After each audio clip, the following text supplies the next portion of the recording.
Hi there, I'm Josh, and I'm here to tell you about the story of how my boss promoted my wife to be his personal assistant just so we could date her.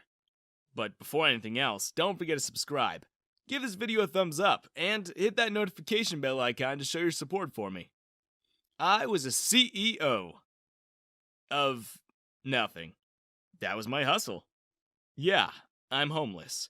But before any of that happened, I was actually rich. I had my own company, and I was doing well. Until one day, my biggest rival in business and my old college rival double-crossed me on a deal. That sent my company spiraling until it all crashed and burned. Everything I had vanished before my eyes, and my rival took my company from me. Through it all, my wife stuck by my side. But eventually, we lost our house, too. And for a while, we were homeless. At first, we got by with our old friend's kindness. We would live in our friends' houses for months at a time, and then we'd move on when we felt like we were overstaying our welcome. Eventually, we ran out of friends, and even though I tried as hard as I could, I cannot land a job, especially since the economy was doing so bad. I was still well known in the community as a respected businessman, and so, I still attended events and parties, introducing myself as a CEO to people who didn't know me. That title really helped us get by. I would get invited to parties, dinners, charity functions, and some people even invited me to stay at their holiday houses. I always brought my wife and her luggage along, of course, and none of them ever suspected. We just told them we always tended to pack heavy. Little did those people know that those 2 bags were all of the possessions we had left. When we would get an invitation to spend a week at some tycoon's lake house, that was always the best. We got to be in nature, relaxing while being served by servants we didn't have to pay for, and eating food we didn't get from a homeless shelter. We were secretly broke, but somehow we still hung out with the 1%ers. And we got lots of free stuff too. Billionaires are stingy, but not to their friends. And so, I always made sure I met as many of them as I could. And every time they would invite me and my wife to some event, we'd get lots of gifts from the new friends we made. The problem was, we were getting so much stuff that we didn't have anywhere to put them, and it was getting harder and harder to explain to people why we were now bringing 4 bags for a weekend getaway instead of our usual 2. So, we started selling our stuff. My wife was against that, though. But these were gifts to us from our friends. You know, they're not really our friends, Sela.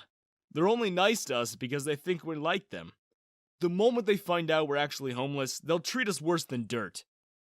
But what? Where are your old friends now? Didn't your girlfriend suddenly disappear when our business folded?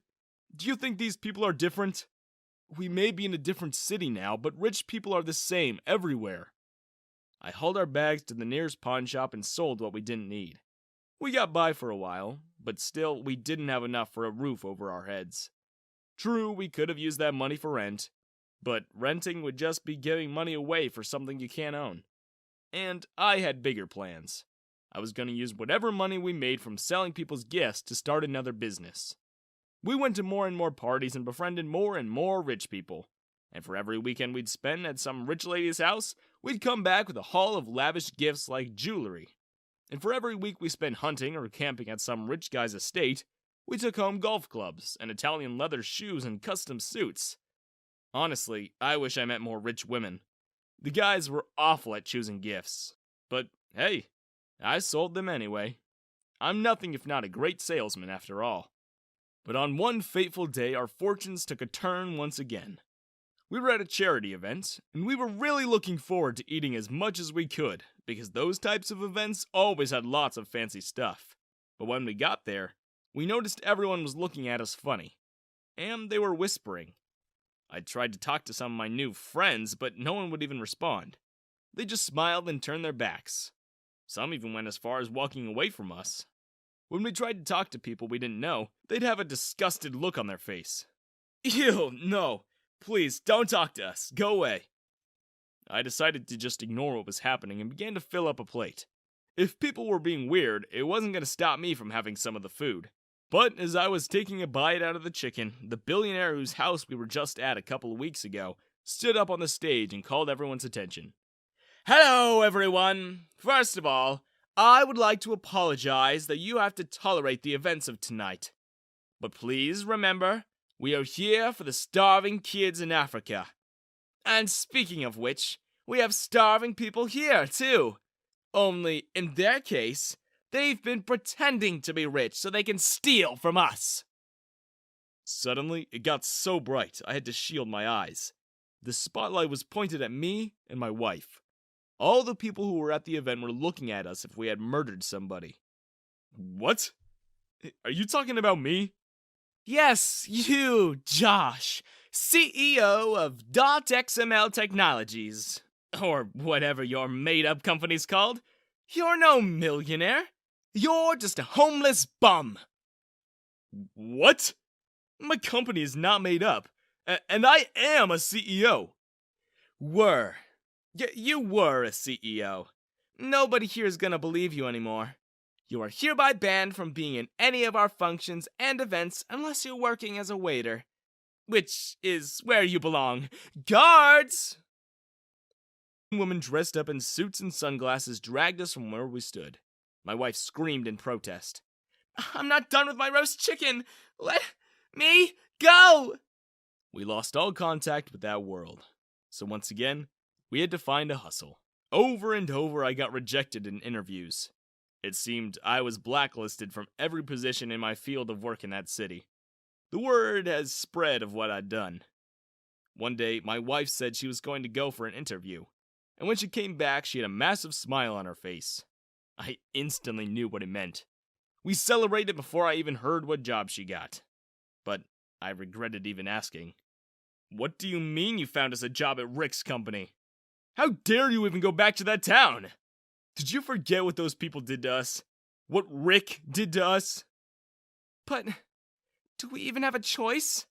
At this point, he's the only one who can help us, and the position provides us a nice, downtown apartment. Plus, he says you can work for him too. No conditions. You know how much money you can make as an executive. We'll be comfortable again in no time. Please? Please, hun. She was right, of course. We didn't really have a choice. And to be honest, I can stomach having to call my old rival my boss if it meant I'd be paid a six-figure salary. So we packed all the stuff we had left and went back to our old city.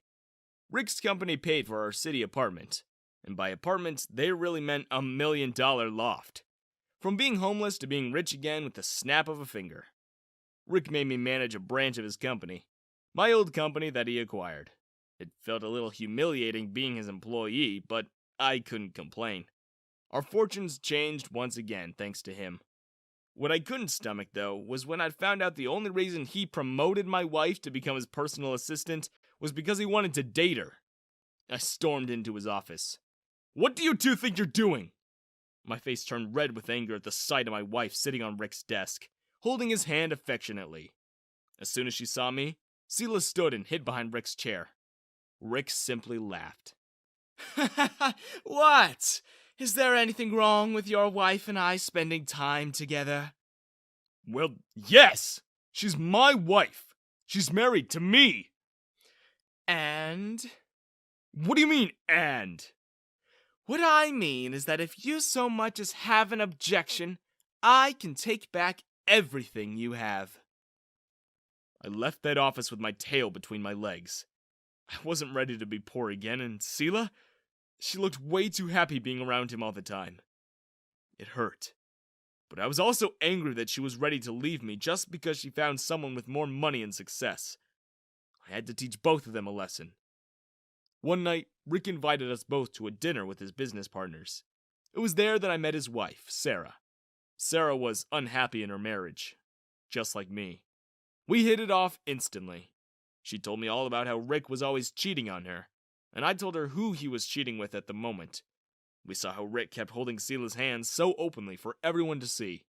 And to top it all off, by the end of dinner, he presented her with a gift. This is for my dear friend and the best secretary in the world, Sela. He put a diamond necklace around her neck and kissed her on the cheek. I know Josh can't buy you such a nice gift yet, since he still hasn't gotten his first paycheck. So I'm gonna buy your gifts from now on. Poor Josh, eh? His business partners laughed at that, and I felt humiliated. So I took revenge. I grabbed Sarah, and when she was facing me, she understood what I wanted to do and said, "Do it. Make them pay." Sarah and I kissed in front of everyone. The whole table gasped. Sela dropped her fork and her mouth hung open. Rick broke his glass in his hands. And Sarah and I left that place happier than we were in years. Rick and her got a divorce. She and I live in her estate now. I left Sela, of course. And last year, Sarah gave birth to a baby girl. Last we heard, Sela left Rick for another billionaire.